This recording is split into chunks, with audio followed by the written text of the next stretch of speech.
In a quiet valley where the morning mist clung to the earth like a lingering dream, there lived two souls who had never met, yet their hearts beat in perfect harmony.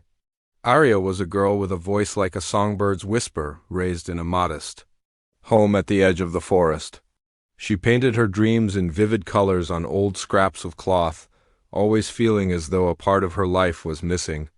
Miles away, on the other side of the valley, there was Kael, a boy with gentle eyes who played melodies on his handmade flute that could calm even the fiercest winds. Though he didn't know why, he often felt a tug in his heart as if someone far away was listening. From the day they were born, Aria and Kael shared an invisible bond. When Aria laughed, Kael felt a strange warmth in his chest. When Kael cried, Aria's eyes would brim with tears for no reason she could explain.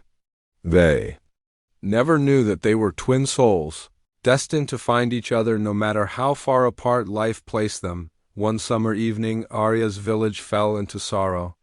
The crops were failing, and a deep drought had dried the river. The villagers whispered of a hidden spring in the mountains, guarded by an ancient spirit who granted water only to those pure of heart. Aria volunteered to search for it, her courage outweighing her fear. With only a small satchel of food, she set out alone. On the other side of the valley, Kael's village faced the same fate. Hearing the same legend, he too left home to seek the spring. Neither of them knew that their paths would soon cross in the most unexpected way. Days passed. Aria climbed steep cliffs and crossed shadowed forests.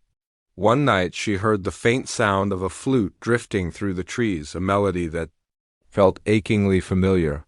Following the sound, she came upon a boy sitting by a dying fire, his head bowed. It was Kael. They stared at each other, both feeling a strange rush of recognition. As if they'd known each other all their lives, they decided to travel together, their journey filled with moments of quiet understanding. When Aria's strength faltered, Kael offered her water from his flask. When Kael grew weary, Aria sang softly to keep his spirit alive. They laughed under the stars and shared stories of their homes, slowly realizing how alike their dreams were. Finally they reached the mountain peak, where the air shimmered like glass. At its heart lay the hidden spring, its water glowing faintly in the moonlight. But the ancient spirit appeared, warning them that only one could take water back to their village. A choice had to be made.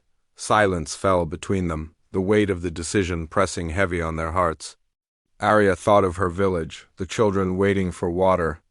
Kael thought of his people, their fields dry and cracked. But as they looked at each other, they both came to the same answer without speaking. They would share the journey back to both villages. Carrying the water together. The spirit, moved by their selflessness, smiled. Twin souls, it said, are rare. You have proven your bond by choosing unity over division. Take as much water as you need, and may your bond bring life wherever you go. When they returned, the rivers in both villages flowed again, and the people rejoiced. Aria and Kael knew they had not just saved their homes, they had found the missing part of themselves. Though they returned to their own villages, their hearts remained forever connected. No matter where life led them, the melody of Kael's flute and the warmth of Aria's voice would always guide them back to each other. And so the legend of the twin souls lived on, teaching generations that true connection is not found, it is remembered.